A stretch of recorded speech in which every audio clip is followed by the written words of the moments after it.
Bonsoir à toutes et tous. Donc, on est bien dans le séminaire de l'école éthique de la Salpêtrière Gustave Eiffel, Ralentir travaux. Merci, comme d'habitude, à Cynthia Fleury, à toute l'équipe de la chaire de philosophie à l'hôpital, Flora Rigibier et Virgile. Bon, j'espère que vous avez pu finalement nous rejoindre. Si vous êtes là, c'est que vous avez pu nous rejoindre, mais je parle pour peut-être les absents qui ont connu un peu de difficultés. Je ne crois pas qu'il ait été hacké, mais en tout cas, il a eu des problèmes cet après-midi pour ceux qui auraient voulu s'inscrire. Je rappelle donc que le séminaire présente les travaux de l'école éthique de la Salpêtrière, donc des gens qui sont passés par notre école, des étudiants, des anciens étudiants, pour leurs articles ou livres publiés. C'est au départ le master de philosophie, parcours éthique médicale et hospitalière appliquée, qui est porté par l'université Gustave Eiffel et dont les cours en physique ont lieu à Picpus en lien avec la PHP. Mais comme vous le savez, depuis un an, il y a une pandémie et donc nos cours n'ont plus lieu en physique, mais ont lieu en visio, comme tout le monde, j'allais dire, comme pour tout le monde. Voilà. Alors, je commence par annoncer la conférence suivante, traditionnellement. Elle aura lieu donc mardi 13 avril 2021, l'horaire classique, 18h, 18h-20h. Donc, c'est Ronan Lerin qui est ici ce soir, qui sera là pour nous parler des données de santé à l'hôpital, donc sujet brûlant et d'actualité. Donc à propos notamment d'un très bon article qu'il a publié dans Éthique et Santé, qui s'intitule Les métamorphoses numériques de l'hôpital, le soignant et l'information sans papier. Métamorphoses numériques de l'hôpital, le soignant et l'information sans papier. Donc c'est Ronan Lerin, mardi 13 avril, dans ce même séminaire. Cécile Hanon pour nous parler de son livre Le nez du psychiatre, l'odeur dans la relation de soins en psychiatrie chez Connaissance et Savoir. Là, Cécile vous montre le livre et tout à l'heure, on aura droit à des PowerPoint qui nous montrera la couverture en bonne et due forme. Alors, l'odorat, le nez du psychiatre, l'odorat, l'odeur, c'est un sujet qui peut sembler un peu scabreux. L'odorat n'est pas quelque chose dont on parle beaucoup, même s'il nous est indispensable. Il a en général, que ce soit dans le grand public ou même en philosophie, une place pas trop valorisée parce qu'on lui reproche sa trop grande proximité avec l'animalité. Les bêtes vivent, on le sait, avec un odorat qui est souvent beaucoup plus développé que le nôtre et qui repère à grande distance des odeurs signifiantes, l'autre animal qui manifeste sa peur ou ses caractéristiques sexuelles. Voilà. Et donc les humains sont des animaux qui vont au contraire, dans bien des occasions, chercher à masquer les odeurs dites désagréables. Je vous dis d'ailleurs pour la petite histoire que le pharmakon, que vous connaissez en grec, qui signifie, qui a donné le pharmacie, et qui signifie médicament, avec toute son ambivalence, eh bien, il désigne aussi le parfum. Le parfum parce qu'il permet de masquer les mauvaises odeurs qui sont naturelles et le pharmakon a ainsi toujours ce rôle d'artifice humain, comme l'est aussi ou le serait aussi le médicament. Donc si dans une certaine tradition de la philosophie et qu'on trouve notamment chez Platon, on a comment dire, une vision négative de l'odorat, des plaisirs de l'odorat en particulier, c'est parce que ils sont pour Platon de l'ordre des plaisirs de réplétion. Les plaisirs de réplétion, pour Platon, Platon a tendance à n'avoir que cette grille de lecture.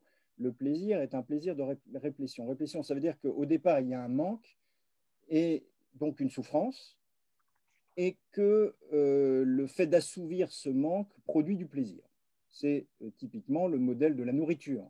On a faim, une certaine souffrance, donc lorsqu'on mange, on comble ce manque et un plaisir advient. C'est ce que l'on peut appeler le plaisir de réplétion, et c'est un peu la grille de lecture de Platon. Et il le voit pour tous les types de plaisirs. Et en revanche, Aristote, dans l'éthique à Nicomaque, va remettre en question cette grille de lecture unique en disant qu'il y a certains plaisirs qui ne suivent pas ce modèle du manque-souffrance qui serait ensuite assouvi. Et il donnera alors l'exemple du plaisir d'apprendre, le plaisir de l'œil, voir quelque chose peut procurer du plaisir alors qu'on n'a pas une souffrance au départ, et également donc l'odorat, le plaisir de l'odorat, donc comme un plaisir purement positif qui n'implique pas une souffrance préalable. Donc il remet en question par rapport à l'odorat ce schéma du plaisir de réplétion. Donc plaisir pur sans obliger à être devant un manque à combler, revalorisation de l'odorat chez Aristote qui est inhabituelle et qui ici est placée sur la même ligne que le plaisir de l'œil. C'est vrai que l'œil, la vue est un sens plus valorisé en philosophie que l'odorat. Mais ici, avec Aristote, on voit une réhabilitation possible. Alors certes, pour Aristote, l'odorat peut être ce qui va attirer l'intempérant vers des plaisirs de réplétion, donc des plaisirs toujours animaux. C'est l'intempérant qui est guidé vers la nourriture, vers la boisson, vers la sexualité, ce en quoi, pour Aristote, il cherche à assouvir non pas le sens de l'odorat, mais le sens du toucher. Hein, l'odorat ne ferait que remettre en mémoire les objets de l'appétit et aller vers le sens en réalité du toucher.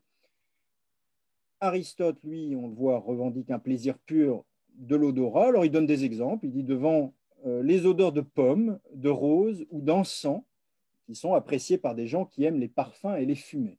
Vous voyez, pour Aristote, le nec plus ultra des odeurs sont les odeurs de pommes, de roses ou d'encens. Donc Aristote reconnaît la possibilité d'un plaisir d'esthète de l'odorat, celui que connaissent par exemple ceux qu'on appelle des nez en parfumerie. Voilà pour cette petite réhabilitation qu'on trouve chez Aristote par rapport à l'odorat.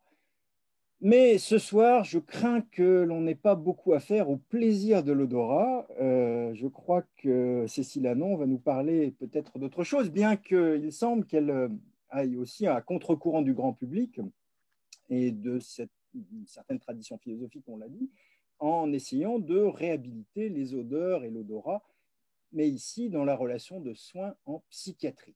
Voilà, je vais laisser la parole à Cécile pour trois quarts d'heure, et puis après, ceux qui auront des questions, qui voudront intervenir, le pourront librement. À toi, Cécile. Merci beaucoup. Je vais partager mon écran. Est-ce que vous voyez tout bien comme il faut? Oui? Pas encore, non. Il faut que tu recliques. Il fallait peut-être que tu arrêtes et recliques sur... Alors. Si vous ne voyez pas mon écran, je vais donc le partager. Est-ce que là, vous le voyez? Oui. Voilà, parfait. Là, vous voyez l'écran? On voit l'écran. Ça commence. Voilà, c'est bon ça? Voilà. Ok, alors du coup, je vais... merci beaucoup. Attendez, j'essaie quand même de me mettre un petit peu... voilà.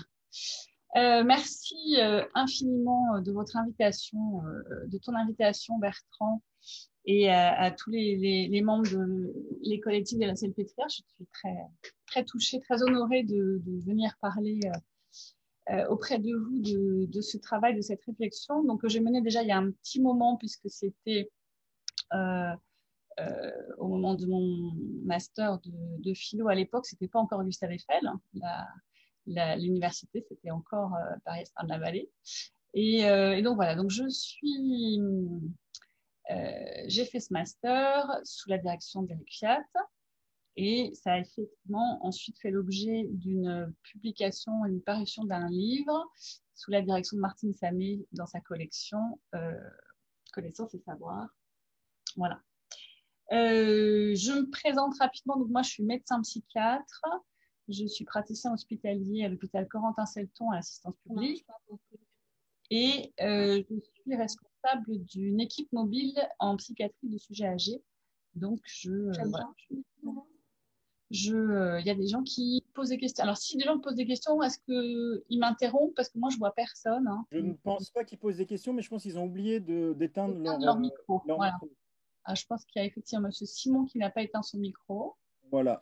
Donc, pensez bien à éteindre vos micros. Pensez à éteindre le micro, voilà. Voilà. Alors, le nez du psychiatre, l'odeur dans la relation de soins en psychiatrie. Pour cette intervention aujourd'hui, j'ai choisi de faire une présentation qui ne va ne comporter que des images, comme autant de métaphores visuelles pour éprouver vos sens, puisque l'odorama n'est pas encore disponible sur Zoom. Alors, pourquoi avoir choisi ce thème de réflexion? Était-ce parce que depuis que j'ai 15 ans, je suis fascinée par Cyrano de Bergerac, que le livre d'Edmond Rostand trône sur ma table de chevet et que la voix de Jacques Weber résonne dans mon cœur comme dans un grelot? Je crois qu'ils sont des questions qui vous habitent depuis des années, sans que vous en déceliez la présence, discrète mais tenace. Et un jour, elles se dévoilent en toute pudeur et dans une grande clarté.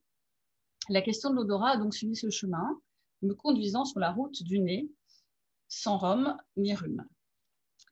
Pour commencer, parlons numérique, digitalisation et virtualité.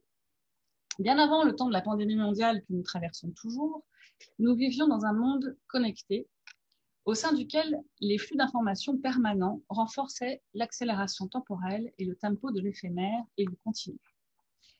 La pandémie du Covid a eu un effet de loupe mondial, en majorant de façon exponentielle, non préparée, parfois non souhaitée, l'ère du numérique en santé. Et ailleurs, la courbe ne va pas s'aplanir. La machine est lancée et ne grippe pas encore. Nous vivons donc dans une temporalité du partout, tout le temps. Dans un monde sans frontières extérieures, sans limites intérieures, liquide, flexible, immédiat et illimité. Dans ce monde élargi, à l'espace-temps éclaté, nous avons peine à nous définir et à nous enraciner dans une identité propre. Sauf avoir émergé notre identité numérique, qui se forge sur le net et est rendue publique quoi qu'il advienne. Nous envoyons sur la toile des données personnelles, des messages, des images, des sons, sans savoir parfois quand, ni qui les reçoit, ni même où. Dans un mouvement d'extension illimitée de nous-mêmes, ces microsatellites identitaires laissent des traces et réduisent à peau de chagrin l'intimité nécessaire à notre structuration. Si le regard de l'autre est indispensable pour exister, l'intime est un contrebalancier vital. Dans ce monde du partout tout le temps, impossible de cultiver son jardin secret. La sphère privée n'existe plus. Elle s'offre en pitance à Facebook, Snapchat, Instagram, TikTok maintenant. Elle alimente le big data et l'unité psychique prend le risque de se dissoudre dans un flot de mégas, de zeta, octets ou de iota pixels. Dans le monde de la médecine, la e-santé se diffuse depuis plusieurs années. La e-santé est un terme générique pour décrire l'utilisation des technologies de l'information et de la communication au service de la santé, dans des domaines variés comme la prévention, le dépistage, les interventions précoces, l'amélioration de l'offre et de l'accès aux soins, comme par exemple le dossier informatisé, donc peut-être d'ailleurs le collègue va nous parler le mois prochain, les traitements et la formation professionnelle, comme le e-learning. Depuis le lancement de Doctissimo et de Wikipédia en 2000, beaucoup d'autres outils communicants ont fleuri. Et la e-santé comprend une foultitude de moyens. Intelligence artificielle, deep learning, machine learning, robotique, objets connectés, applications smartphone, réalité virtuelle, réseaux et plateformes de santé. Sans oublier la télémédecine qui a vécu une révolution sans précédent depuis maintenant 1 an avec la pandémie du Covid. Il n'est plus un médecin qui ne propose de visioconsultation et les psychiatres ont également suivi ce mouvement. En France, aujourd'hui, sur les 41 millions d'utilisateurs de smartphones, 43% d'entre eux utilisent des applications de santé. 66% des Français pensent que les outils digitaux vont permettre d'améliorer leur parcours de soins et 90% des établissements de santé considèrent l'innovation digitale comme une priorité stratégique. En 2019, 204 milliards d'applications de santé ont été téléchargées. La e-santé est un support d'une médecine qui se veut avant tout préventive et donc qui lutte contre un risque futur, incertain, qui s'adapte à un public averti, docte, sans limite de temps ou de mobilité. Les applications de santé utilisent le quantified self, cet anglicisme qui veut dire le soi quantifié. et amène l'usager à envoyer sur la grande toile ou dans l'immense cloud ses données personnelles. On se mesure, on se note, on note ses performances, on se contrôle, on obtient des indicateurs de santé. On se pense émancipé et responsable. Ben oui. Ainsi, dans notre culture de la prévention du bien-être, où je rappelle qu'il n'est conseillé que de bien vieillir et non pas de vieillir, et surtout de ne pas être ni déficitaire, ni dépendant, ni trop moche, mais ça c'est une autre histoire, et bien dans ces sociétés modernes, il est proposé aux patients virtuels de se connecter en temps réel pour partager des informations sur lui-même. Sur son smartphone, sa tablette, sa iWatch, celui-ci coche des cases, déplace des curseurs, transmet le nombre de ses pas, de ses battements de cœur, de ses calories, de ses heures de sommeil, mais aussi de ses interactions sociales, de ses états émotionnels, de son sentiment de bien-être. Et tout cela se fait dans un flux continu, non hiérarchisé, introduisant une nouvelle relation de soi et une nouvelle relation à soi. Dernière nouveauté développée par la société Proteus Digital, le comprimé électronique. On ingère le comprimé avec son capteur, qui une fois dans l'estomac, envoie des infos en Bluetooth au patch cutané, lequel patch fait relais avec le smartphone. Le laboratoire Otsuka ne s'y est pas trompé. Et il va bientôt lancer son comprimé d'Abilify connecté. L'Abilify, c'est un traitement antipsychotique qui permettra aux patients et aux médecins, mais peut-être bientôt aux assurances privées, voire aux employeurs, de tracer l'observance et l'efficacité du traitement. Aux États-Unis, la FDA, qui est notre HAS, a validé ce nouveau Big Brother.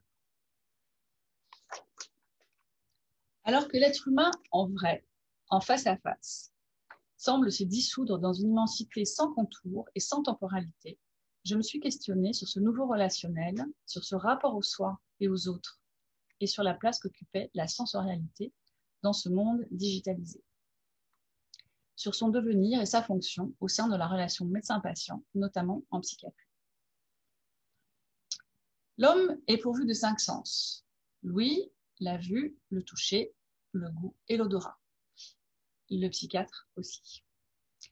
Les 5 sens sont souvent hiérarchisés par leur physiologie, leur histoire, leur rôle dans les sociétés, dans l'art et dans la culture. Mon intérêt est allé d'emblée vers l'odorat, allez savoir. Si tout de même, quelques mots, allez. La vue, l'ouïe sont des sens qui convoquent l'évidence en médecine, car on regarde et on écoute le patient. Le toucher également pour certains domaines. On palpe, on soupèse, on dissèque. Le goût n'est pas trop concerné. Et enfin, l'odorat ne semble pas de prime abord très pertinent. Car, comme le disait Bertrand en introduction, il est un sens faible, relégué au sens le plus animal. Et comme l'a écrit Christine Jacquet dans son magnifique ouvrage sur la philosophie de l'odorat, l'odorat n'inspire pas le philosophe, puisque le philosophe se plaît à respirer l'air des cimes et ne saurait se commettre avec une fausse aisance. Pas d'intérêt pour le philosophe, donc, pas d'intérêt pour le médecin non plus, ni pour le psychiatre. C'est la question et la piste que j'ai suivie pour ma réflexion, en partant du principe que l'odeur implique et concerne la construction de la relation à l'autre. L'odorat est le sens qui permet de percevoir et d'analyser les odeurs. Il qualifie la fonction physiologique de l'olfaction. Alors, comment ça se passe concrètement? Des molécules odorantes flottent dans l'air, se dissolvent dans le mucus nasal où se trouvent les cellules olfactives. Celles-ci envoient des signaux nerveux au cerveau qui passent d'abord par les zones profondes comme l'hippocampe et l'amygdale, qui sont les zones où sont traitées les émotions et la mémoire. Ainsi naît la composante affective de la perception. La boucle se poursuit ensuite à la surface cérébrale, le signal atteint le cortex olfactif et l'information complète sur l'odeur est accessible à la conscience. L'odorat est le sens qui se développe de la manière la plus précoce durant la vie intra-utérine. Le fœtus inhale le liquide amniotique plus qu'il ne le respire, ce qui scelle l'intimité qu'il entretiendra plus tard avec le goût. Au moment de la naissance, l'odorat est immédiatement opérant. Ainsi, le nouveau-né reconnaît l'odeur du sein maternel et de son lait dès les premières heures de vie, alors qu'il voit encore flou et en noir et blanc. L'odorat joue donc un rôle primordial dans l'attachement maternel. L'odeur est la perception sensorielle émise par un objet odorant et perçue par l'appareil olfactif. Le terme est emprunté au XIIe siècle au latin odor, qui veut dire exhalaison, et signifiait à l'origine l'impression produite. Ainsi, l'odeur est bien la première impression que l'on ressent d'une chose ou d'un être. De même qu'il existe 3 couleurs primaires, le magenta, le cyan et le jaune, et 5 goûts fondamentaux, le salé, le sucré, l'acide, l'amer et l'unami. L'unami, c'est le 5e sens qui signifie savoureux en japonais et qui désigne le goût du glutamate. Est-ce qu'il existe alors des odeurs primaires ou fondamentales? Et alors, comment dire les odeurs? Le nez humain serait capable d'identifier 1000 milliards d'odeurs différentes. Pourtant, il n'existe pas de lexique stable et précis pour les désigner. Il n'y a pas de taxinomie qui permettrait de les classifier. Certes, chez les parfumeurs et les œnologues, il existe un univers sémantique bien développé pour parler des odeurs, mais c'est tout.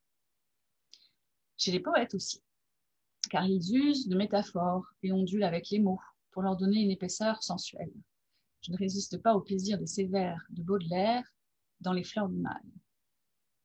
Il est des parfums frais comme des chairs d'enfants, doux comme des hautbois, verts comme des prairies, et d'autres corrompus, riches et triomphants. Et cette richesse lexicale n'existe pas dans la langue courante. Pourtant, l'odeur s'inscrit dans une dimension émotionnelle et cognitive, laquelle revêt une valence particulière dans la biographie et la mémoire individuelle de chacun. Je vous ai dit que c'était dans l'hippocampe où les émotions et la mémoire étaient traitées. Annick Le Guerrière, dans son remarquable ouvrage intitulé Le pouvoir de l'odeur, nous dit que l'odorat est un sens sans langage. Alors, à l'auditeur curieux que vous êtes, je vous demanderai de me décrire l'odeur de l'amande. Votre description ne pourra faire appel qu'à votre expérience à vous, singulière, qui sera la vôtre, différente de la mienne. Alors, d'aucuns me diront que c'est l'odeur d'une boisson, mélangeant le sirop d'orgeat au pastis, qui porte le doux nom de moresque, ou celle du vin de liqueur doux, le marsala. D'autres me répondront que c'est celle du petit pot de colle que nous utilisions à l'école primaire. D'autres encore me diront que c'est l'odeur de telle ou telle crème pour le visage. Enfin, vous pourrez la qualifier comme bonne ou mauvaise, agréable ou écœurante, mais vous ne pourrez pas la dire. Et si je demande aux chimistes avertis que vous êtes de qualifier l'odeur du 6,3-hexénol ou du benzonitrile, vous ferez appel à votre savoir universitaire et scientifique et vous me nommerez l'herbe fraîchement coupée pour le premier ou le cirage pour le second. Cela dit, une fois de plus, vous ne pourrez pas définir par cette odeur en elle-même, mais vous nommerez la chose à laquelle elle est associée dans votre esprit. Les scientifiques, en particulier les chimistes, ont travaillé à mettre en place une grammaire des odeurs. En 1963, Amour a décrit 7 odeurs primaires: l'éthérée, la camphrée, la mentée, la florale, la putride et la piquante. En 1985, Andrew Draviek a élaboré un atlas des odorants. En 2013, à partir de 144 molécules décrites dans l'atlas, Jason Castro a modélisé un spectre fondamental des odeurs et a déterminé 10 odeurs de base: fragrance, boisé, fruité, écœurant, tendance putride, écœurant, tendance ail et oignon, chimique, mentholé, doux, popcorn et citron. L'espace multidimensionnel de la désignation des odeurs s'ouvre enfin aux classifications complexes possibles pour des mathématiciens. En effet, l'analyse lexicale des odeurs relève de l'aporie. L'aporie, du grec aporia, l'absence de passage. C'est l'embarras, l'impasse. C'est un problème insoluble. En effet, la contradiction est dans le mot comme le verre est dans le fruit. Et on ne dit pas « ça sent rouge ». Une odeur est toujours une odeur de quelque chose, car pour désigner une odeur, on évoque le nom de la chose dont elle est issue, ou le nom de l'objet dont elle rappelle le souvenir. Il n'y a pas pour l'odeur de dissociation possible entre la chose et son émanation. Il n'en va pas de même pour les autres modalités sensorielles. Par exemple, le substantif vert renvoie au référent qu'il désigne, la couleur verte. Et même s'il existe des nuances dans le vert, clair, foncé, amande, anis, sapin, Tout le monde sait reconnaître et se faire comprendre. La relation entre le vocable et le référent est univoque. L'ouïe et le toucher sont à la même enseigne. Le do dièse, le grave, le strident renvoient de façon manifeste à ce qu'ils désignent. Le doux et le rugueux également. Mais alors, si les odeurs n'ont pas de nom propre et ne peuvent être désignées directement, ne serait-ce pas parce que l'esprit n'en prend conscience que sous la forme de l'effet que ça fait de les sentir? On distingue souvent en philosophie deux catégories d'états mentaux accessibles à notre conscience. Il y a d'une part les attitudes propositionnelles, les croyances, les désirs, les craintes, les espoirs, c'est-à-dire au sens large les pensées. Et d'autre part les sensations, dont nous savons que nous les éprouvons. Nous accédons au contenu des premières grâce au langage, faculté qui nous différencie de l'animal. Je sais, à la différence de mon chien, que je crois un certain nombre de choses sur les odeurs et je tente de les mettre en mots. Et les sensations que j'éprouve relèvent d'un autre type de conscience. Il s'agit de la conscience phénoménale. Celle-ci me livre l'effet que ça fait de ressentir mes sensations. On nomme qualia, les qualités, ces effets. C'est cela que nous fait éprouver, c'est ce que cela nous fait d'éprouver telle ou telle sensation. Parce que les propriétés de cette expérience sont qualitatives. Les expériences sensorielles, l'effet que ça me fait de voir un coucher de soleil sur la ville de Grasse, d'entendre un morceau de Keith Jarrett, de toucher la peau d'une pêche, de goûter un chocolat suisse ou de sentir l'heure bleue de Guerlain, ces effets vont revivifier les sentiments et les émotions en partageant cette dimension qualitative. Ainsi, je vis la subjectivité de cette expérience. Je la décris à la première personne du singulier, car qui d'autre que moi peut accéder à mes sensations? Une récente actualité m'avait fait froid dans le dos. Une petite entreprise française allait bientôt commercialiser un parfum de mort. Pour ne pas oublier l'odeur de l'être cher disparu, la start-up Câlin propose de fabriquer un parfum à partir d'un vêtement par exemple, afin d'en conserver la fragrance. À l'origine de ce projet saumâtre, une famille endeuillée, un commercial et un chimiste. Pour un flacon de ce sur-mesure de l'intime ou de ce réconfort olfactif, il vous en coûtera 560 €. Loin de vouloir s'enfermer dans le domaine du défunt, cette entreprise travaille sur les odeurs des amoureux pour la Saint-Valentin ou les doudous pour les enfants en colonie de vacances, voire des chats et des chevaux. Tout un programme. Alors, s'il est difficile de rendre compte de l'odeur par le langage, cela signifie-t-il que nous ne pouvons en tirer aucune connaissance, aucun savoir partageable avec autrui? Si l'odeur se volatilise à peine formée, si elle est incommunicable, comment pourrait-elle avoir l'épaisseur d'une chose ontologique ou la consistance épistémologique d'une idée? L'écrivain Italo Calvino, dans son recueil de nouvelles Sous le soleil jaguar, nous livre son idée sur la question. Je le cite. « Je ne savais rien d'elle, mais j'avais le sentiment de tout savoir à travers ce parfum.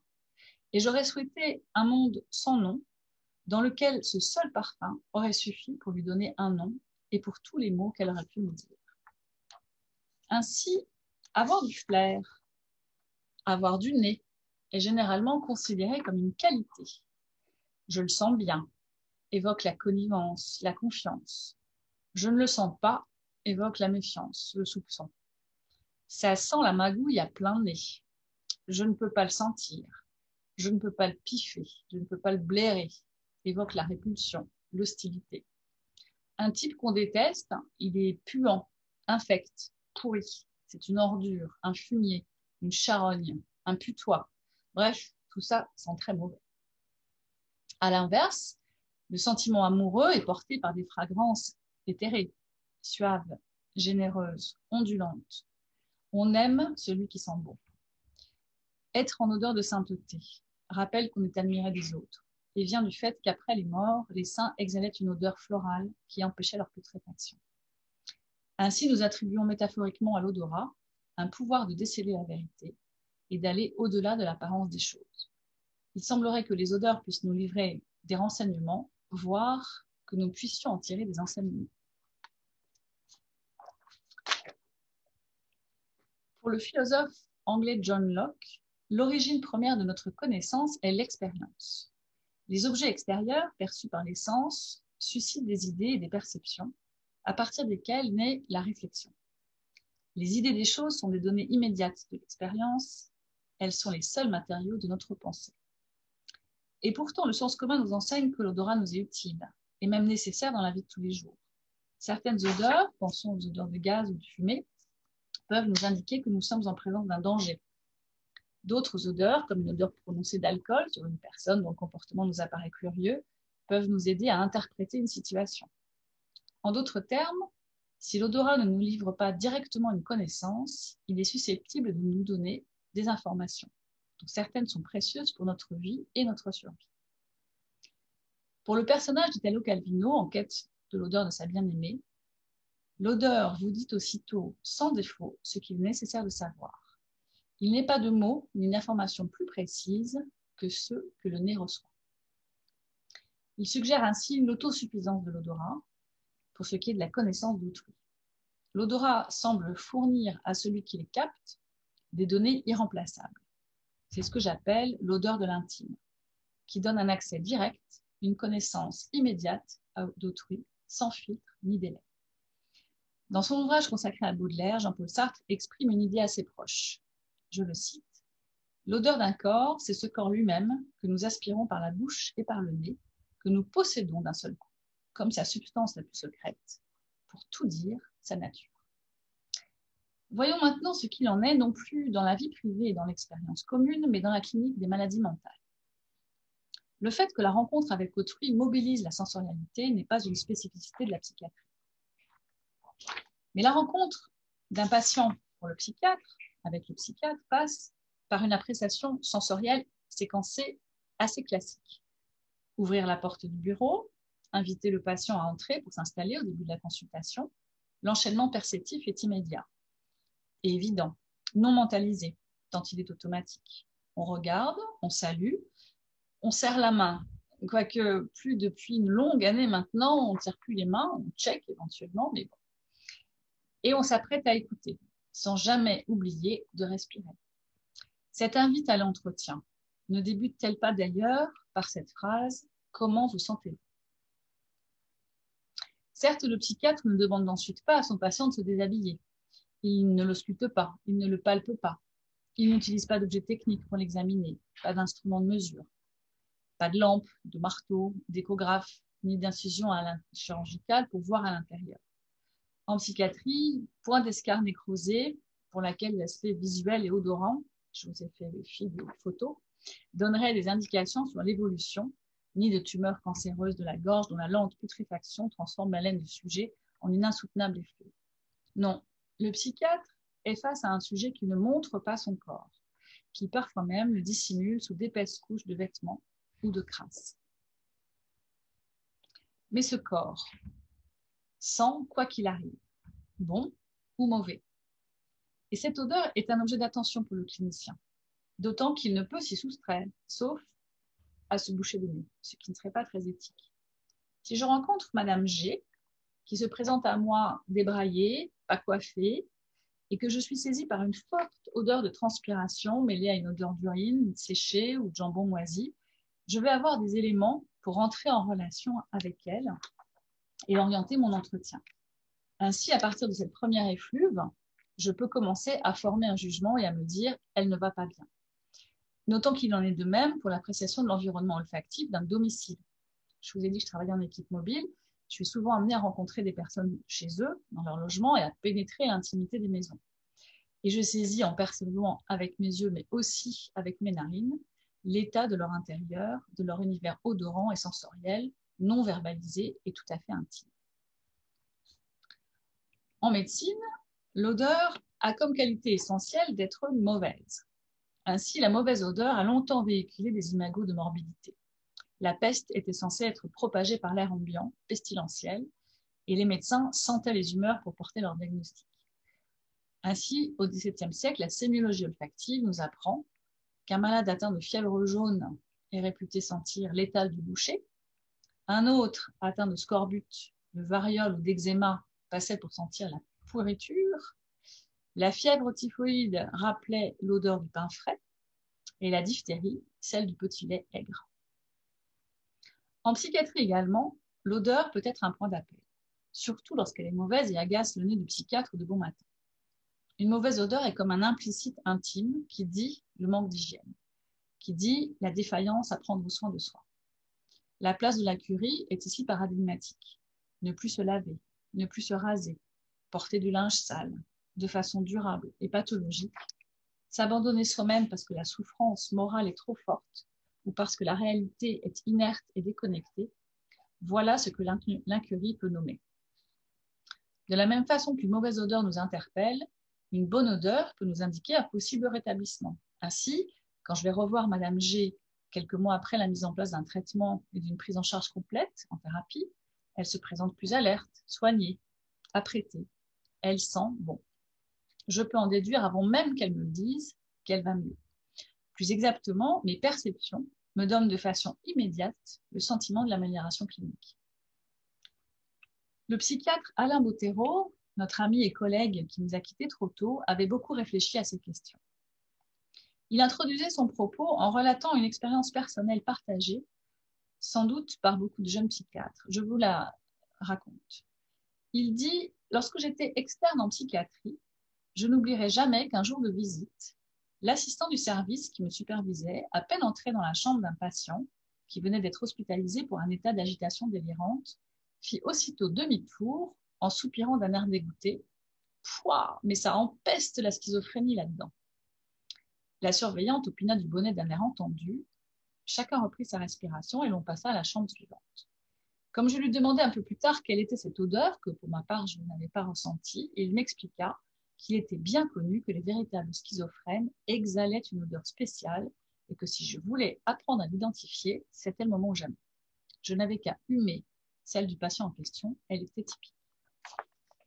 Ce qu'Alain Bottero décrit et critique implicitement dans ce passage, ce n'est pas l'idée selon laquelle il est important de savoir reconnaître et interpréter une odeur d'incurie, c'est la théorie de l'odeur de schizophrénie. Selon cette théorie, une odeur difficile à cerner, entre la paille moisie, la souris ou la bête fauve, permettrait d'établir le diagnostic de psychose, voire son pronostic. En d'autres termes, ce qu'il s'agissait d'apprendre à distinguer, c'était l'odeur de folie. Ces théories étaient largement admises au sein du mouvement aliéniste du XIXe siècle. La thèse d'Esquirol en atteste. Je cite. « Si les patients troublent la transpiration dans l'aliénation, cette fonction n'en est pas moins altérée, et toujours dans une correspondance parfaite avec l'altération produite par les patients. Elle est généralement très fétide chez les aliénés, et son odeur a un caractère très particulier qui se fait remarquer, quelques soins de propreté qu'ils aient, et qui s'imprègne aux meubles, aux appartements d'une manière durable. Bien que l'odeur n'existe pas dans les descriptions princeps de la schizophrénie par Kraepelin, Bleuler, Guiraud ou Hay, un courant en psychiatrie assure que l'aliéné dégage une odeur qui signe la folie. Certains Américains sont même allés jusqu'à placer des patients dans des chambres obscures pour y flairer leurs odeurs et conclure qu'ils pouvaient les reconnaître dans le noir. Cette théorie de l'odeur du schizophrène est fort heureusement rapidement tombée en désuétude. Dans les années 40, de façon plus sensible, si je peux dire, le psychiatre néerlandais Henri Cornelius Rönke a décrit le Precox-Gefühl, qui permet à un psychiatre expérimenté de reconnaître presque immédiatement un patient schizophrène. Cette expression, qui veut dire littéralement sensation précoce, a été traduite en français par sentiment du précoce. Elle a été traduite en allemand par le mot Geschmack, qui veut dire le goût, et en espagnol par le mot olor, qui veut dire l'odeur. Le psychiatre Jean Oury a repris cette notion dans de nombreux séminaires et l'a traduite et interprétée comme l'instant de voir, c'est-à-dire quelque chose de difficile à verbaliser, de l'ordre de l'intuition, du symbolique, parfois discutable, en rapport avec le sentiment subjectif d'une absence de communication empathique, de non-contact avec la personne. Au-delà de l'odeur, il s'agit donc de l'altérité, de son appréhension dans la rencontre. Il écrit, je le cite, « Le psychiatre, ou le psychologue ou l'infirmier devraient être des artisans. Le menuisier, avant de travailler, lui, il fait un diagnostic de la pièce de bois. Il la considère dans sa particularité, dans sa tenue et dans son odeur. L'artisan psychiste, comme le disait Toscaïès, devrait posséder les mêmes qualités d'appréhension rapide, l'instant de voir, la qualité pathique, le Präcox-Gefühl, vis-à-vis de celui qui vient vers lui. C'est une première démarche qui met en question ce que l'on peut nommer la présence de l'autre. Alors voilà, ça y est, j'ai compris l'intérêt de l'odeur de mon patient dans ma compréhension de son état psychique. Maintenant, qu'est-ce que cette odeur qui s'impose à moi et pénètre mes narines de façon involontaire va mobiliser chez moi dans la construction de ma relation thérapeutique? D'abord, elle met en jeu ma façon d'éprouver le monde sensible, de vivre ce phénomène que je perçois, car elle possède une qualia, la qualité qui me fait de l'effet. Et bien que je m'efforce d'avoir vis-à-vis d'elle l'attitude la plus professionnelle possible, je suis mobilisée dans ma subjectivité. Je suis consciente de ce que je perçois, je réagis à cette odeur, surtout lorsqu'elle m'apparaît mauvaise ou difficile à supporter. Et ensuite, j'élabore ce rapport à cette odeur. Je l'analyse, j'analyse mon attitude, que je souhaite être respectueuse et conforme à mon éthique soignante. Je perçois mon inconfort. Je vis une émotion négative. Comment faire pour surmonter cette répugnance première? Comment, en dépit de l'odeur, parvenir à instaurer une relation thérapeutique empreinte de respect et de sollicitude? Est-ce que je vais écourter l'entretien, foncer le nez, ouvrir la fenêtre? Est-ce que je vais tendre ma main rapidement pour dire au revoir, éviter le contact avec cette main sale? Est-ce que je vais espacer les futurs rendez-vous? Quelle va être mon attitude analogique, ma gestuelle, ma mimique? Des collègues infirmiers en cancérologie m'avaient confié un jour que certains soins qu'elles devaient réaliser auprès de patients s'accompagnaient d'odeurs tellement insupportables et irrespirables qu'elles devaient se mettre des mèches de coton imbibées de menthol dans le nez avant d'entrer dans la chambre. Et les patients disaient que ça n'était pas choqué puisque c'était comme ça qu'on faisait.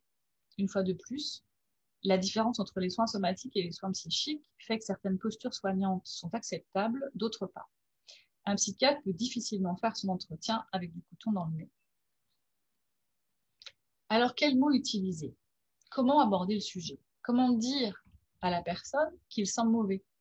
Alors qu'on a vu que ne pas pouvoir sentir quelqu'un signifie qu'il nous répugne, que nous ne parvenons pas à le supporter. L'éthique professionnelle invite plutôt, dans un premier temps, à voir dans l'odeur un signe presque comme les autres. Et de fait, s'en soucier revient à créer du lien et à maintenir l'attention portée. Vais-je alors pouvoir surmonter, m'accommoder, voire m'habituer à cette odeur? Quand je vais chez les gens, ça sent très très mauvais, finalement, au bout de 5 minutes, j'ai envie de m'en aller, mais je reste. Et puis, finalement, force est de constater qu'on s'habitue un petit peu. Parce que les phénomènes d'habituation existent et contribuent à une acclimatation progressive de certains stimulés. L'histoire exemplaire, que vous connaissez certainement, de la grenouille qui ne savait pas qu'elle était cuite. C'est éclairant de ce point de vue. Imaginez une grenouille que l'on plongerait dans une marmite d'eau bouillante. Elle s'en sauve immédiatement d'un bond. Mais si vous la placez dans une marmite d'eau froide et que l'eau monte très progressivement en température, la grenouille ne bouge pas et finit ébouillantée. Alors ok, les psychiatres ne sont pas des grenouilles que l'on dupe avec de l'eau chaude. Cette saisie immédiate du malade qui sent mauvais par le psychiatre, qui analyse ce qu'il ressent, est un guide fiable, certes, mais délicat. Car si cette intuition est contaminée par des préjugés, une répulsion ou un sentiment de malaise, les attitudes contre-transférentielles qui en découlent risquent d'entraver la relation de soins. Didier Anzieux décrit ce qu'il décrit comme des formes olfactives de transfert. À propos de l'analyse d'un patient qui sent mauvais, il dit « Au début de la cure, je ne prête pas attention à cette forte odeur de transpiration, gauchement cachée par un parfum de pacotille, et j'oppose ma résistance contre-transférentielle à ce matériel non verbalisé, dépourvu de valeur apparente de communication que le patient m'apporte. » Mais peu après, il constate que les mauvaises odeurs avaient un caractère directement agressif, mais aussi séducteur, sans aucune transformation symbolique. Le patient me provoquait, me souillait et me sollicitait en même temps. Et comme c'était involontaire, ça lui a permis un effort de pensée et des sentiments trop vifs de culpabilité. Au final, la suite de la cure évolue bien et le patient guérit.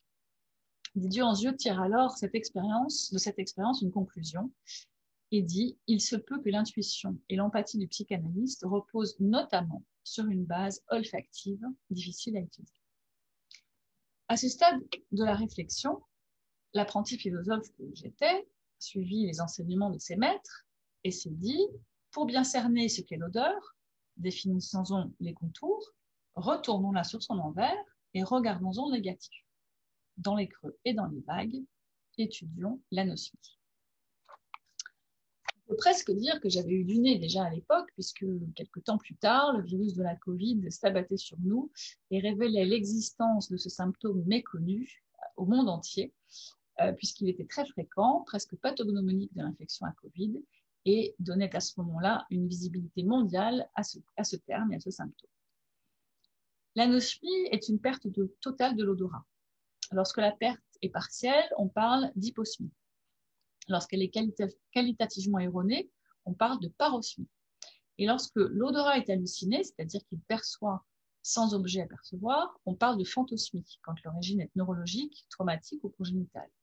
Et on parle d'hallucination olfactive lorsque l'étiologie est psychiatrique.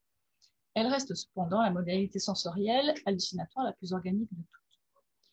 Les personnes qui souffrent de déficiences sensorielles, comme les déficiences auditives ou visuelles, ont la chance que ce handicap qui en résulte soit reconnu par la société et pris en charge médicalement.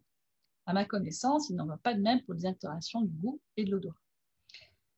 Au fil de mon travail de recherche, j'avais évoqué à maintes reprises auprès de mes collègues mon intérêt pour les odeurs et l'approche sensorielle de ma discipline. C'est alors produit un événement inattendu. Un de mes internes et une collègue infirmière m'ont avoué qu'ils étaient tous les deux anosmiques.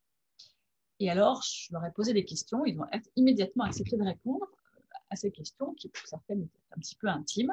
Et je vais vous restituer ici leurs propos avec leur accord, après avoir modifié leur prénom. Entretien avec William.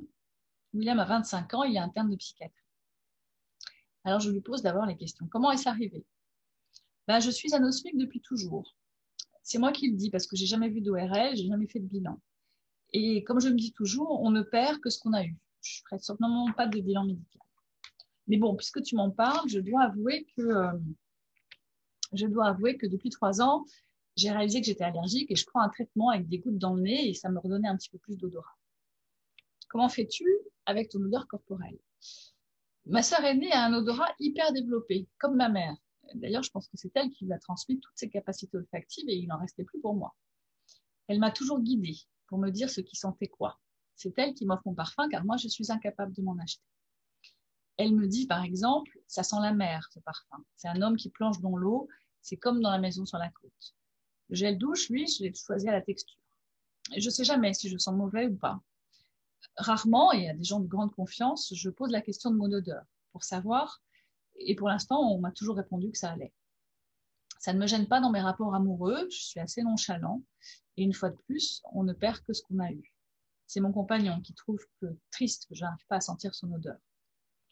Je ne sens pas non plus les odeurs des excréments, ni les gens qui passent avant moi au WC, ni ceux qui enlèvent leurs chaussures. Donc, en général, ils sont déculpabilisés et plus à l'aise, donc c'est plutôt sympa. Et le goût, les saveurs, la cuisine. J'ai le goût, mais moins développé que la plupart des gens. Je ne sens pas du tout les épices, le thym, le romarin, tout ce qui est subtil, je ne sens pas. Le vin et le thé, j'ai du mal. Je dois faire attention à me concentrer pour distinguer les saveurs, et du coup, je ne suis pas très difficile pour la nourriture. J'aime cuisiner, sauf que je ne sens pas le brûler. Un jour, j'ai laissé cramer un torchon sur une plaque et je ne m'en suis pas rendu compte. Quand je fais mes courses, je me demande souvent est-ce qu'il y a des choses que j'aime aujourd'hui et que je n'aimerais pas si j'avais de l'odorat. Je pense surtout au fromage que j'adore. Si ça se trouve, je l'aime bien parce que je ne le sens pas. Et donc, je n'ai pas envie de savoir ce que ça sent. Je prendrais le risque de ne plus l'aimer et ça me rendrait triste. L'inverse est aussi vrai. J'ai acheté des épices pour essayer. La cannelle, du curry, mais non, je ne sens rien du tout. Il y a 2 semaines, j'ai invité des amis à dîner. Au dessert, j'ai ouvert la porte du frigo et les amis ont hurlé « Ah, qu'est-ce que c'est que cette odeur ?» Ils étaient à la limite de la nausée. Il y avait du fromage pourri. Moi, je n'avais rien senti. Il y a des odeurs que j'ai découvertes et j'en découvre régulièrement. Tiens, la semaine dernière, j'ai découvert l'odeur du concombre. Je coupais du concombre et soudain, ça m'a rempli le nez de quelque chose que j'avais déjà mangé. Sur le plan domestique, en revanche, j'ai très peur du gaz parce que je coupe tous les jours en quittant mon domicile. Et alors, sur le plan professionnel, j'ai découvert le mot anosmie au début de mes études de médecine. C'était assez cool parce que pour les dissections de cadavres, celles qu'on fait en 2e année, L'odeur de décomposition du formol, je ne la sentais pas. Et je ne me posais même pas la question de savoir si ça sentait quelque chose. La chair pourrie, zéro souci. Tu me demandes si je sentais l'odeur du sang. Eh bien, tu vois, je ne pensais même pas que ça pouvait avoir une odeur. Par contre, l'odeur des diabétiques et de la pomme rainette, on dit que les urines des diabétiques ont une odeur de pomme, c'était très abstrait. Et j'avais peur de mettre un patient en danger parce que je ne sentirais pas un truc hyper important et que je pouvais louper et passer à côté d'un diagnostic. Puis il y avait aussi le mec bourré qu'on voit aux urgences. L'odeur de l'alcool, c'est un mystère pour moi. Les collègues peuvent savoir si le gars il a bu, même si lui dit que non, moi, je peux que le croire. L'incurie, je la sens pas. Le pipi, le caca, la sueur, rien. Mais j'ai pas peur pour autant de passer à côté d'un diagnostic. Alors, dans ma relation au patient, ça modifie les choses, oui, mais dans le bon sens, parce que je suis jamais incommodée. Donc, même avec un patient qui sent mauvais, je peux faire un entretien très long, je suis jamais dégoûtée, tout est neutre pour moi. Alors, est-ce que tu le vis bien? Pas comme un handicap. Que les gens puissent avoir une odeur, je peux pas l'intellectualiser, donc oui, pour moi, je le vis comme quelque chose de positif, pas du tout comme un handicap, plutôt comme un avantage. D'ailleurs, on me dit que j'ai de la chance. Mais en fait, je suis très visuelle, parce que moi, ce sont les couleurs. Tout a une couleur pour moi. Les jours de la semaine ont une couleur. Lundi est rouge, mardi est vert, mercredi est bleu, jeudi orange, vendredi violet, samedi jaune et dimanche gris. Et les chiffres également. Le 1 est jaune, 2 est rose, 3 est vert foncé, le 4 bleu-violet, le 5 rouge, le 6 bleu presque noir, le 7 orange, le 8 gris-mauve, le 9 marron et le 0 gris. Et les lettres de l'alphabet aussi, elles ont toute une couleur. Tu vois, quand je lis le mot alcool, le A est orange, le L est rouge, le C est bleu, les deux O sont blancs. Alors récemment, j'ai découvert sur Internet ce que c'était ça, ça s'appelle des synesthésies. Eh bien, je suis sûre que c'est ce que j'ai.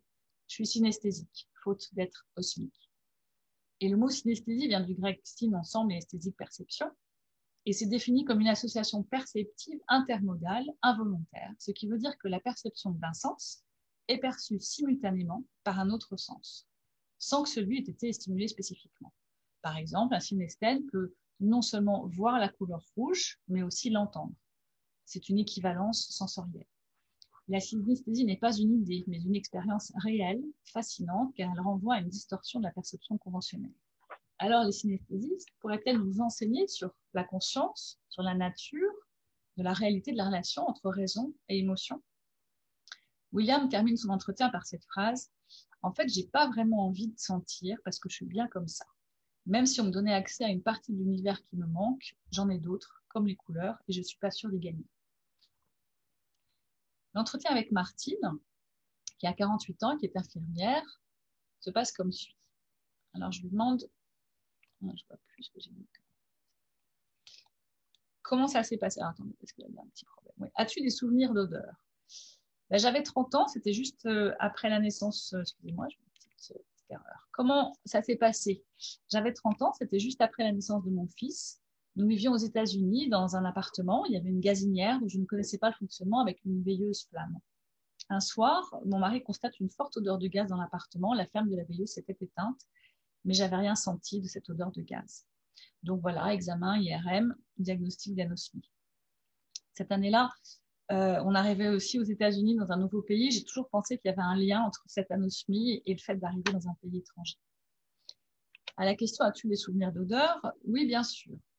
Même si je pense qu'il y a longtemps que mon odorat est défaillant parce que j'ai des souvenirs d'enfance. Mes grands-parents étaient artisans et je passais ma vie dans leur atelier de vernisseur. J'ai de bons souvenirs des odeurs d'essence de térébenthine. Et puis, il y a eu la famille Renard. La famille Renard, c'était nos voisins. J'avais 5 ans.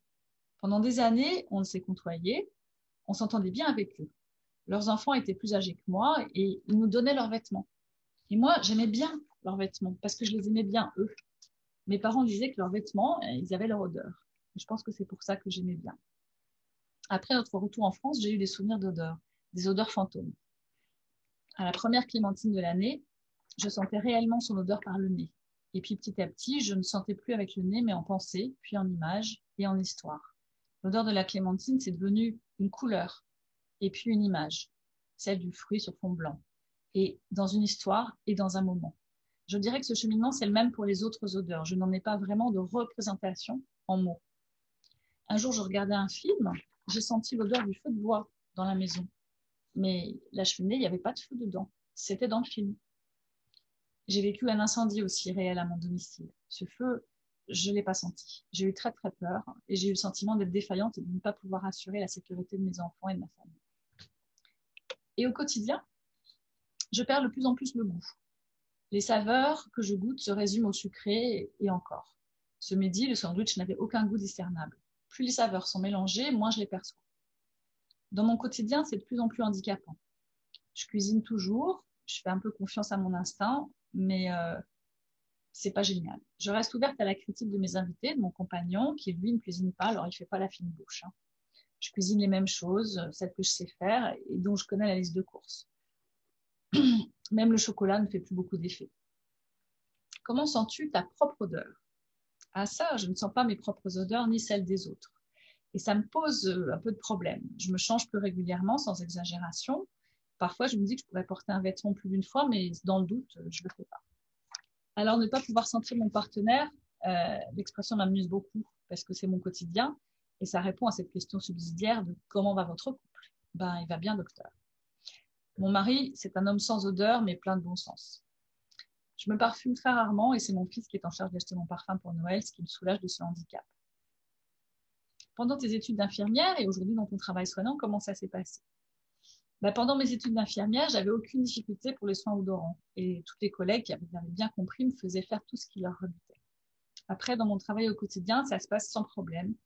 Alors, j'ai quelques mauvaises expériences. Un jour, par exemple, j'ai fait une visite à domicile avec un collègue. Lorsque nous sommes entrés, le patient était mort depuis 10 jours.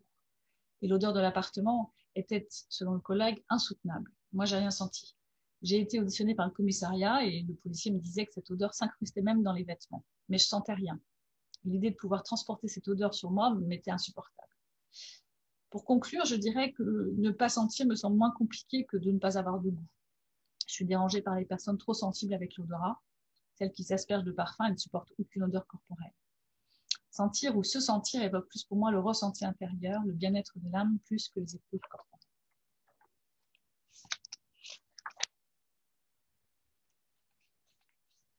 Alors, ils sont fort rares, ceux qui pensent du nez.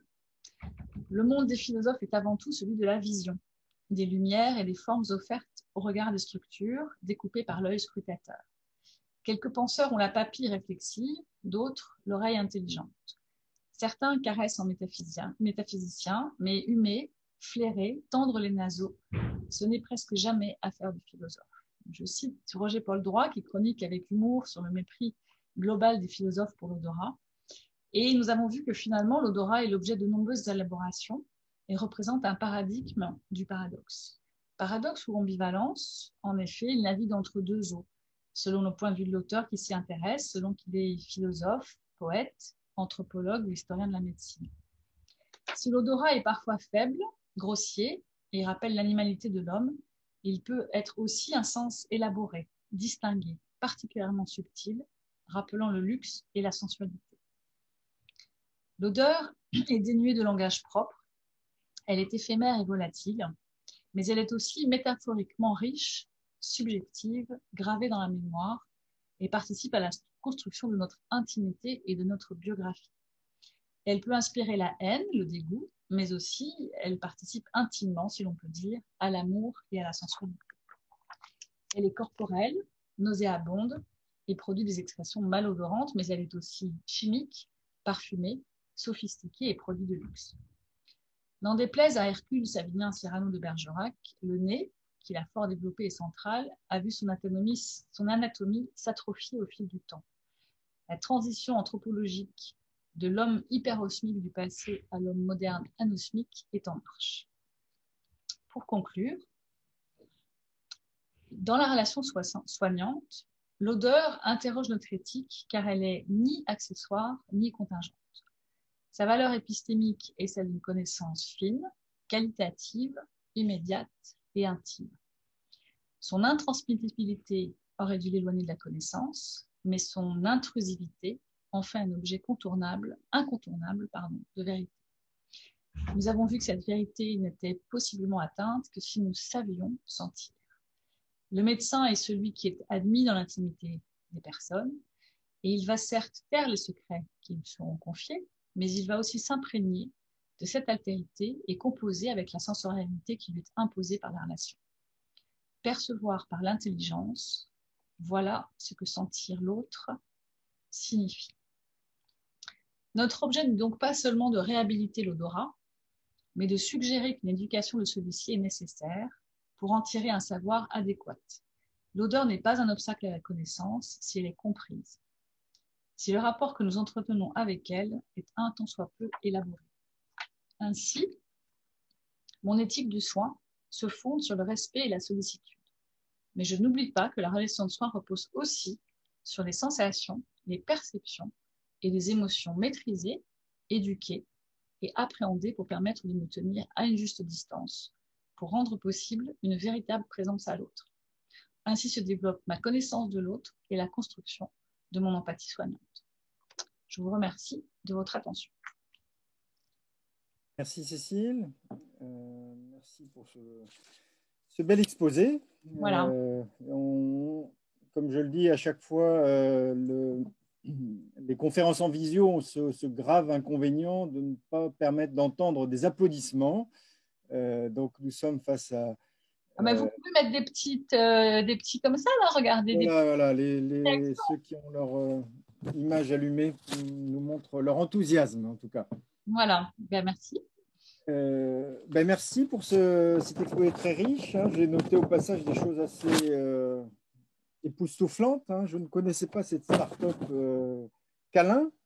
Oui, la start-up avec un K. Alors, elle a un joli nom, mais comme tu nous l'as présenté en nous disant que c'était d'abord le produit du parfum de mort qu'elle vendait, du coup, la start-up Câlin, ça faisait un peu un contraste assez étrange. Quand tu as parlé du fait d'avoir du flair, d'avoir du nez, ça m'a rappelé cette étymologie de la phronésis. Alors la phronésis chez Aristote, qu'on a longtemps traduit par la prudence, a été traduite récemment par la sagacité. Richard Bodéus, dans sa traduction chez Vrin, chez Garnier Flammarion, traduit par sagacité. Et sagacité, étymologiquement, ça vient du latin sagax, et c'est un terme qu'on utilisait pour parler d'un chien qui avait un bon odorat, qui avait un bon flair. Donc l'homme prudent d'Aristote, le phronimos, c'est celui qui a un bon flair, un bon odorat. Donc c'est une sorte de... alors c'est un peu étrange parce qu'on sait que la sagacité, la phronésie, c'est une vertu intellectuelle, donc elle a affaire à l'intelligence, et donc que ce soit une étymologie d'odorat qui accorde néanmoins de l'intelligence à l'individu, c'est assez étonnant. Mais effectivement, avoir du flair, quand on parle d'un détective qui a du flair, on sous-entend qu'il est aussi assez intelligent, qu'il y a quelque chose, il y a un lien entre les deux. Et puis, alors, une chose auquel, pour ceux qui ne connaîtraient pas cette référence, c'est le roman Le Parfum, qui est absolument extraordinaire. Hein. Quand j'ai lu ce roman, alors c'est un roman qui nous parle d'un individu un peu particulier au XVIIIe siècle et qui s'avère être un assassin, mais qui est un roman, je ne sais pas si tu l'as lu, Cécile. Oui, Jean-Baptiste Grenouille. Voilà, c'est ça. Il est né dans une salle de poisson. Pour ceux qui auraient des débuts d'anosmie, je vous invite à lire le roman parce que dès le début, vous en avez plein le nez. Ouais. Et je dirais que quand on lit le livre, on est plus attentif aux odeurs. Parce que c'est une description des odeurs, en plus du Paris du XVIIIe siècle. Donc, il y a beaucoup de nauséabonds, mais il n'y a pas que ça. Et c'est un effet extraordinaire. Hein. Donc, c'est un livre, je vous invite à le lire. Voilà, alors je ne sais pas si certains ont envie d'intervenir, de poser des questions à Cécile ou de faire part d'une expérience ou deux. Alors, je ne sais pas si vous indiquez de la main ou vous faites un... Les gens sont quoi? Ouais. L'histoire de l'habituation. Il y a des questions ou pas? Parce que sinon, je peux dire d'autres choses. Vas-y, tu peux continuer. Dans l'histoire de l'habituation aux odeurs, moi, ça m'a beaucoup marqué parce que il y avait comme ça certains. Bon, j'ai beaucoup de patients que je vais voir qui présentent ce qu'on appelle un syndrome de Diogène. Donc, c'est des gens qui entassent beaucoup de de poubelles, de choses assez, ou des animaux, plein de choses, de la nourriture qui moisit. Donc, chez les gens, ça sent très, très, très mauvais. Quand on arrive chez eux, en général, ça sent déjà dans la cage d'escalier. Il y a des petites... D'ailleurs, d'habitude, vous envoyez William d'abord. On Hein, envoie, on a, c'est ça. J'y vais avec William et Martine. Et donc, en fait, bon, c'est toujours très compliqué. Donc, en fait, on met pas des mèches de menthol, mais des fois, je mets quand même mon écharpe ou on prévoit de mettre un peu de parfum sur le nez avant d'y aller. Voilà, on est toujours un petit peu précautionneux. Et me rappelle très bien d'une patiente, mais c'était insupportable cette odeur. Et elle n'avait, rien, elle ne sentait absolument rien. On est resté finalement longtemps parce qu'elle était touchante, elle avait plein de choses à nous raconter, etc. Et je me suis rendu compte à quel point je m'étais habituée à l'odeur de chez elle. Et finalement, cette mauvaise odeur ne me posait effectivement plus de soucis. Il se trouve que c'est une patiente que j'ai particulièrement investie, pour laquelle, pour la petite histoire, elle avait une maladie neurologique avec une petite tumeur dans le cerveau qui comprimait son chiasma olfactif. Donc, elle avait, elle, une anosmie neurologique, voilà, organique, quoi, qui avait effectivement participé au fait qu'elle ne sentait plus rien de l'odeur de sa maison, de son chien, de la nourriture moisie dans la cuisine, etc. Il y avait d'autres soucis après de maladies cognitives qui ont rajouté au tableau, mais voilà, je me rappelle que particulièrement chez elle, je m'étais habituée à cette mauvaise odeur finalement. Et voilà, donc je pense que pour peu qu'on ait, c'est ce que je dis de l'importance d'éduquer son odorat, pour peu qu'on sache effectivement que c'est très important, et il faut pouvoir passer outre ce dégoût et cette... Oui, là, ça va un peu avec l'empathie vis-à-vis du patient. Mais bon, évidemment, j'espère que tu ne t'es pas habitué au point que ta maison est devenue une maison Voilà, c'est ça. hygiénisée Mes neurones et que miroirs ne tu sont trouves pas tout à allés. fait. Voilà. Mes neurones miroirs n'ont Ah, pas. il y a une question de Mélissa Adou. Oui. Oui, bonjour. Juste un commentaire en vous entendant. Merci sur l'habituation. Parce que, alors, moi, j'ai beaucoup travaillé en service somatique et effectivement, l'odeur est très importante aussi. Et notamment quand je travaillais en chirurgie ORL, où les odeurs étaient très fortes, mais aussi en soins palliatifs. Et quelque chose qui m'a toujours beaucoup tracassé, c'est comment les proches et les accompagnants vivaient ces changements d'odeur et ces odeurs très fortes. Je me disais comment un compagnon, une compagne qui a désiré cette personne, qui l'a aimée sur cette fin de vie, sur ces moments difficiles où elle veut être présente, arrive à faire fi, à regarder aussi les soignants qui renvoient quand même que l'odeur est très forte. Hein. Le Covid a permis quand même au début de mettre un masque et c'était parfois très arrangeant. Voilà. On n'avait plus ce problème de gêne. Et ça, c'était vraiment quelque chose de complexe et de difficile pour moi de me dire, mince, comment aider cette personne, cette famille, à faire avec, à dire, OK, c'est pas un problème pour nous, n'ayez pas honte pour la personne. Comment accompagner, qu'en dire, faire un bisou, embrasser l'homme ou la femme qu'on aime quand ça sent très fort, quand voilà, il y a des choses difficiles, c'est pas évident. C'est sûr. C'est sûr. Peut-être qu'il y a effectivement ces phénomènes d'habituation. Et il y a aussi le fait de vraiment de l'aborder, justement, on disait que le fait de pouvoir l'aborder vraiment assez franchement permet finalement, en tout cas quand on le fait avec bienveillance, de signifier l'attention portée à autrui. Et justement d'aller au-delà de ce contre-transfert plutôt basique qui est, voilà, il sent mauvais et donc je ne veux pas le revoir, quoi. Enfin, voilà, on rencontre de tout. Hein. J'ai un patient qui sent effectivement particulièrement mauvais et que je suis en consultation régulièrement, qui m'a dit je suis allée voir l'urologue pour un problème de sonde urinaire et il m'a dit que j'étais trop schizophrène, que je puais et donc il ne pouvait pas me recevoir. Alors, on peut s'imaginer en plus que l'urologue, il voit plutôt des organes génitaux, que ce n'est pas forcément ce qui sent le plus bon. Mais voilà, il a été éconduit par l'urologue alors qu'il était accepté par un psychiatre. Mais moi, je ne me suis pas occupée de sa sonde urinaire, ce n'est pas dans mes compétences.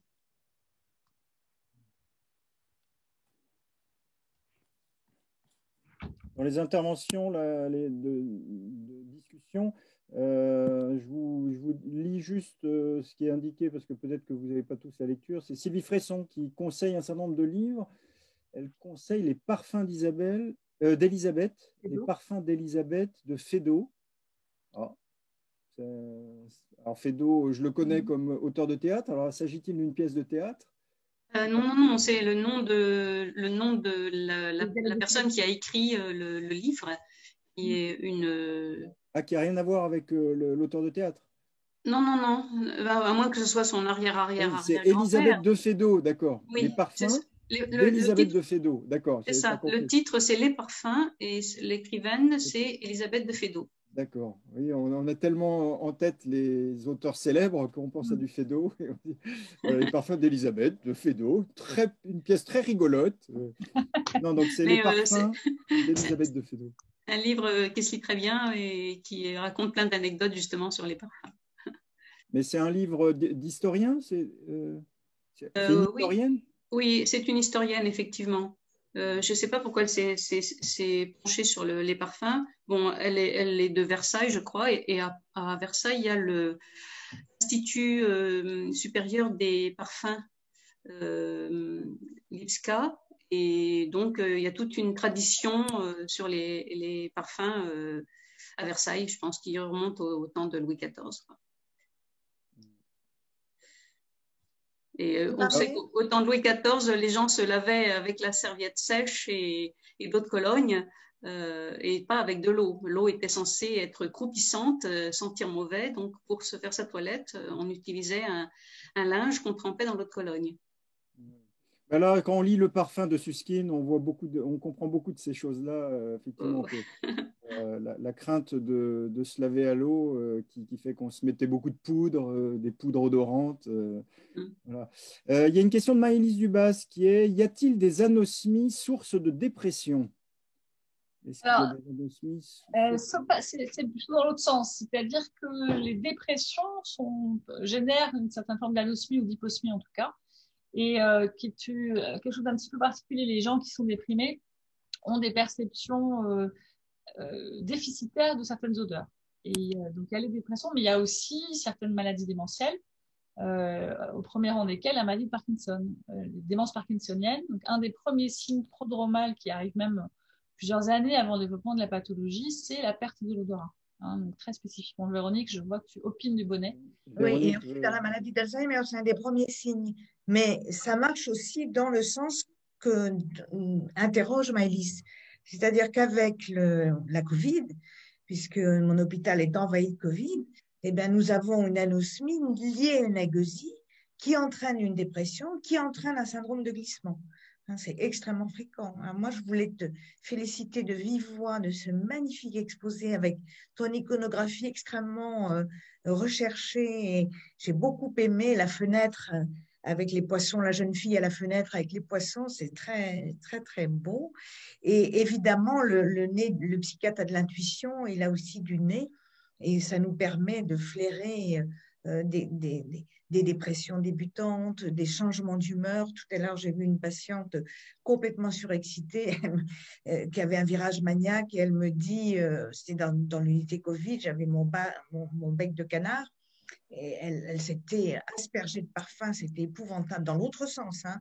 Et je lui dis quand même, vous vous sentez très mauvais. Elle me dit, mais tu t'es regardé?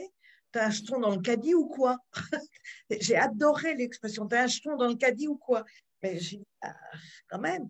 Il me dit, mais de toute façon, tu peux rien sentir avec ton bec de canard. C'est extraordinaire. Et effectivement, le nez du psychiatre enfin, de tous les médecins est très sollicité en ce moment. Hein, et tu devrais inventer un concept, une échelle du nez du psychiatre. Je pense que ça serait très utile aux jeunes internes. Merci en tout cas. Alors peut-être aussi que quand on dit que le psychiatre a du flair, il faut considérer que le psychiatre a un flair qui relève d'autres sens. C'est-à-dire qu'il repère des indices. Donc, il y a des indices qui peuvent être olfactifs, il y a des indices visuels. Le geste. Et voilà. Donc, ne jouons pas trop non plus sur la métaphore, parce qu'avoir du flair, ça peut venir de plusieurs choses. Un détective, par exemple, il a du flair. Ça ne veut pas dire que c'est uniquement avec son odorat, mais l'odorat en fait partie. En fait, ce que Cécile nous aide à repérer, c'est que c'est un sens qui est souvent oublié, mais qui est porteur d'indices très riches qu'on nommait assez souvent.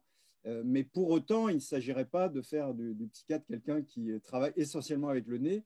Il travaille avec les autres sens aussi. Voilà. Il y a un peu de cerveau. On peut être syncinétique et avoir de l'odorat. L'un n'empêche pas l'autre. Oui, tu peux. Moi, je suis acinétique et j'ai beaucoup d'odorat.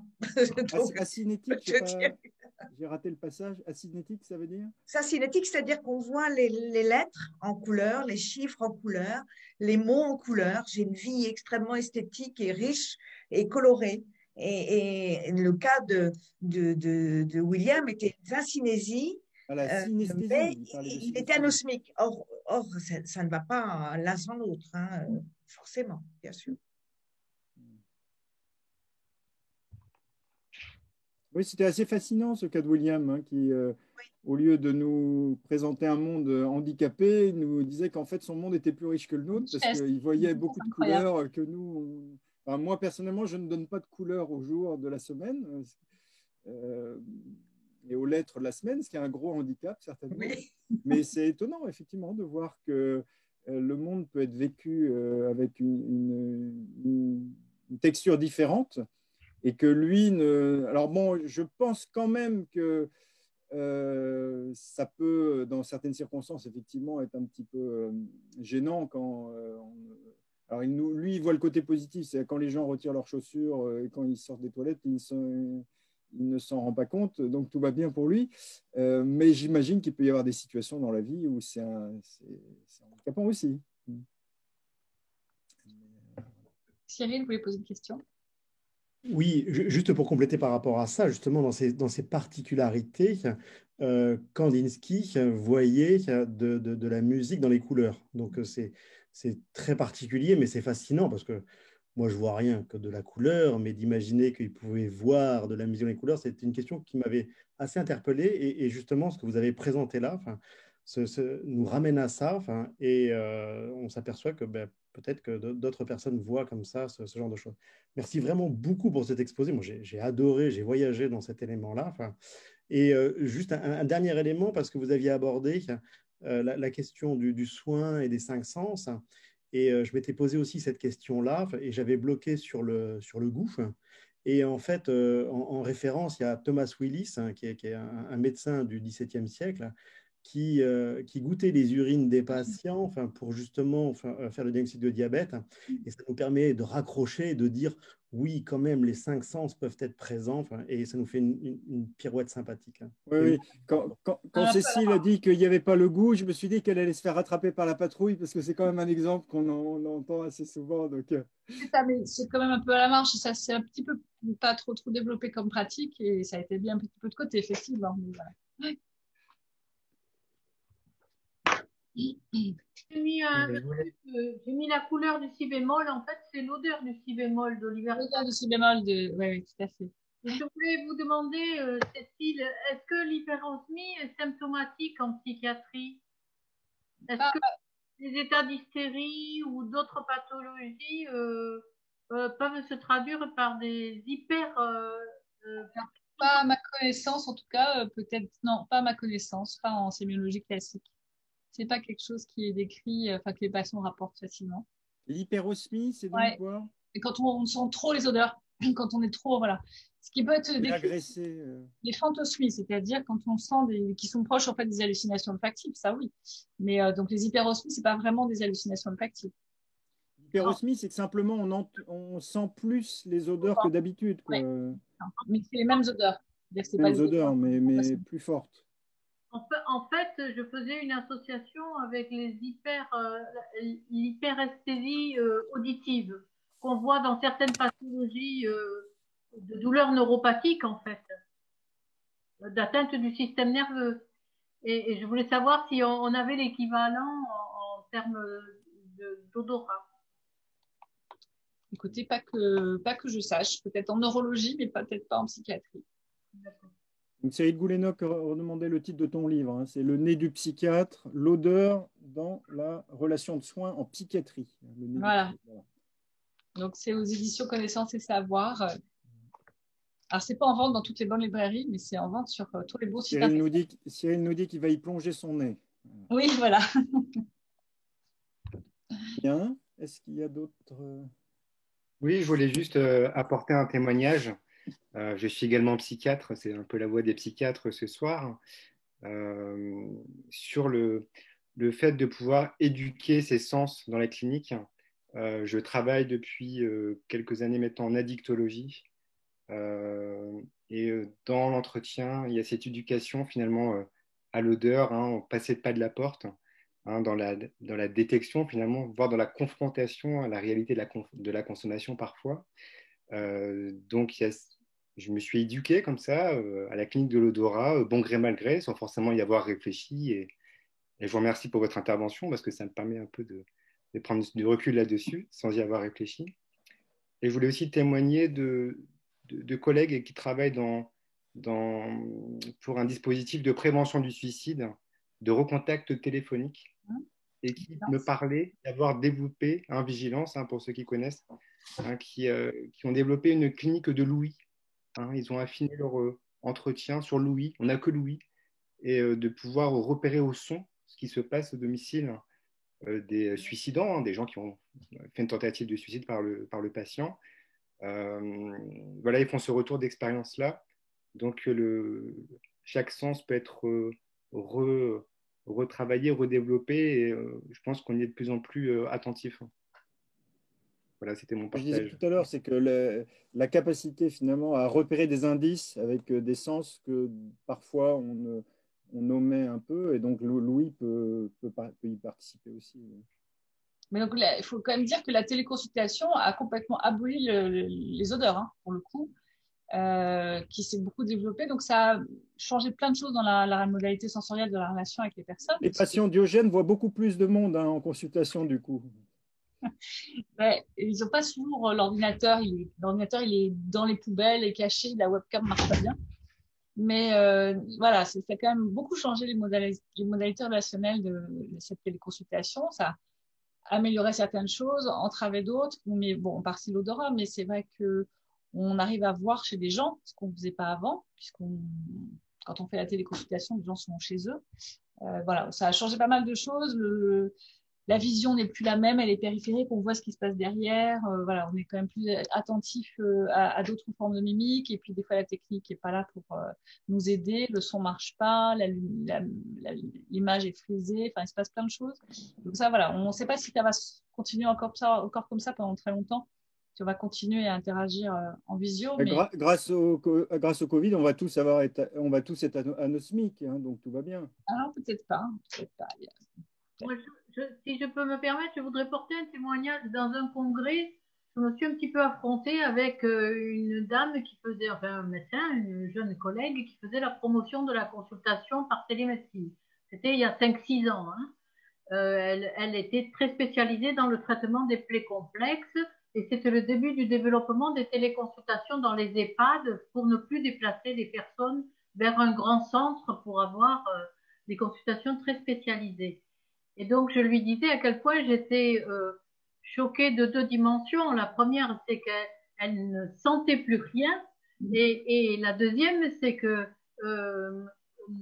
la personne non plus ne pouvait pas percevoir ses propres réactions par rapport à son odeur. Et elle me disait, mais finalement, nous, en télémédecine, nous soignons avec beaucoup plus de performance intellectuelle parce que précisément, nous ne sentons pas. Nous ne sommes pas perturbés par l'odeur du patient. Dommage. Voilà. En tant qu'enseignant, c'est ce qui nous arrive aussi. Maintenant qu'on est tous en visio, on n'a plus de classe entière devant nous. Et donc, ça a changé aussi de ce point de vue-là. On ne connaît plus physiquement nos étudiants. Voilà. Excusez-moi, ça me fait penser le commentaire de Sébastien là m'a fait penser à l'expérience d'une collègue psychologue qui travaille en addictologie, qui a travaillé un peu en addictologie et qui a travaillé sur les odeurs pour ramener les gens au sens qu'ils donnaient à leur vie. Et dans ces exemples, donc c'est une très bonne copine aussi, donc on en a beaucoup parlé. Et dans ces exemples, elle me disait par exemple qu'elle leur faisait sentir, maintenant il existe des échantillons d'odeurs en fait, où chacun arrivait, choisissait son échantillon d'odeur et parlait de ça. Et elle disait qu'il y avait une maman qui était alcoolique qui avait choisi l'odeur de chocolat. Et en fait, ça lui avait donné goût à nouveau une jeune maman, une très très jeune maman, à faire des gâteaux avec son enfant. Et elle parlait de l'odeur de l'herbe où en fait il y en avait qui reprenaient envie d'arrêter leur addiction en allant du coup après couper leur herbe chez eux. Et je trouvais ça vachement intéressant en fait. Et voilà, ça me fait le lien où je pense qu'on peut travailler vraiment en effet, comme vous dites aussi, avec les odeurs autrement que ce que le soignant peut ressentir, mais ce qu'on peut faire ressentir aussi avec la personne qu'on accompagne. C'est vrai que l'alcoolodépendance, l'alcoolodépendance, c'est vrai que c'est une cause d'anosmie ou d'hyposmie, hein, et que dans le travail de maintien de l'abstinence, il y a souvent beaucoup de travail d'aromathérapie ou même de travail diététique, hein, autour du goût, autour des odeurs, hein, pour retrouver ces sens-là qui étaient perdus. Et le tabac, effectivement. Le tabac aussi, ouais. Véronique? Oui, je voulais revenir sur les émotions et les odeurs. Hein. Ce sont une porte ouverte sur des mémoires enfouies. Évidemment, l'odeur de l'enfance, du chocolat, du parfum, les bébés, tu l'as très bien montré avec cette très belle image, sont des sniffers, sont des addicts au doudou de la maman, à l'odeur de la maman. Et avec la maladie d'Alzheimer, on a beaucoup travaillé les lotos des odeurs. Il y a des parfumistères. Moi, j'ai un parfumistère et ça nous aide énormément à déjà discriminer des odeurs, faire évoquer les odeurs, que ce soit des odeurs de parfum, de cuisine, d'herbes coupées. Il y a tout ça maintenant dans des odeurs synthétiques qu'on peut trouver très facilement et c'est très utile pour stimuler les mémoires sensorielles des malades Il y d'Alzheimer. avait un jeu de société il y a quelques Oui, années. Le loto des tout à odeurs. fait. Le loto des Odeurs. odeurs, il existe toujours. Ah oui, tout Il à y a le fait. loto des saveurs, il y a le loto des odeurs. Il y avait Oui. deux choses. Ouais. Mais d'ailleurs, tous les espaces multisensoriels d'apaisement pour les malades d'Alzheimer sont aussi voilà, paradigmatiques de ça. Hein. Les espaces doux de laine, là. Oui, alors on met de l'aromathérapie L'aromathérapie. en même temps. Oui, oui. Les sensoriels sont stimulés pour pouvoir apaiser. Alors Martine Samé faisait part de la difficulté qu'il y a quand on est face à un patient qui a de fortes odeurs à lui dire qu'il devrait se laver. Donc c'est une question un petit peu de diplomatie face au patient. Comment on en vient à lui dire qu'il devrait se laver un peu plus J'imagine qu'il faut le connaître. Il faut déjà le connaître. Moi, souvent, la phrase que je dis, c'est: est-ce que vous arrivez à prendre soin de vous? Et en fait, voilà, sur le prendre soin, est-ce que c'est compliqué pour vous de prendre soin de vous après, vous, Martine, si vous avez des pieds tout crado et des aisselles qui sentent mauvais en fin de journée, c'est compliqué. Je vous entends pas, Martine. Oui, Martine, pas. là, on n'entend pas le son. Je ne sais pas si c'est votre super micro micro qui fonctionne pas. Enlevez peut-être votre casque. Oui, sans le casque, ça peut peut-être le faire.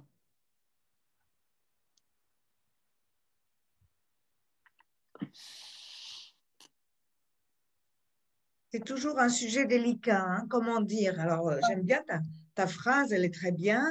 Moi, souvent, je me modélise. Je dis, bah, écoutez, moi, surtout quand je connais les patients, hein, moi, je me mets en frais. C'est un plaisir pour moi de vous recevoir, donc j'aimerais que vous fassiez la même chose quand vous venez me voir, que vous vous mettiez en frais aussi. Et souvent, ça porte ses fruits, hein, et ils ne reviennent plus complètement débraillés, sentant mauvais, etc. Mais là où j'ai beaucoup plus de peine, c'est avec des collègues. Avec la Covid, on est en pyjama en longueur de temps. Et là, j'étais asphyxiée cet après-midi par une collègue c'était effroyable, qui exhalait et elle remuait les bras, etc. Une odeur de transpiration inouïe. Et ben, j'ai rien osé lui dire. J'ai strictement rien osé lui dire. J'ai mis 2 FFP2. Mais c'était très dans tous les sens. Je n'ai pas osé lui parler comme j'ose parler à mes malades. Donc, je comprends l'embarras de Martine. C'est sûr. Parler, mais je crois qu'on l'entendait toujours pas. Non. Il faut se faire rembourser le casque, hein, Martine, parce que c'est un super casque avec un super micro, mais là... Ça marche pas. Ouais. Bien. Est-ce que quelqu'un veut à nouveau intervenir? On va peut-être se quitter. gentiment là-dessus. Bien. Cécile, merci. Je ne sais pas si tu veux ajouter un petit mot ou merci infiniment. C'était voilà, c'était un plaisir d'échanger avec vous. Et puis, si ça a pu vous ouvrir des questions, vous apporter quelques réponses, c'est super. Et puis, si vous avez envie de lire le bouquin, je vous assure, il est super. Il y a Aïssa Nem qui a une petite question, peut-être de dernier mot. Ah non, c'est un applaudissement. Non, un applaudissement. C'est la main qui applaudit. Donc, c'est un applaudissement. Félicitations. Bravo, bravo Cécile. Merci. Bon, merci beaucoup pour ton intervention. Et puis, comme on l'a dit, la prochaine fois, on se retrouve le mardi 13 avril avec Ronan Lerin. Ronan Lerin qui nous parlera des données de santé à l'hôpital à propos de son article « Les métamorphoses numériques de l'hôpital, le soignant et l'information sans papier ». Voilà, bonsoir à tous, toutes et tous. Et puis, on se retrouve bientôt dans d'autres occasions.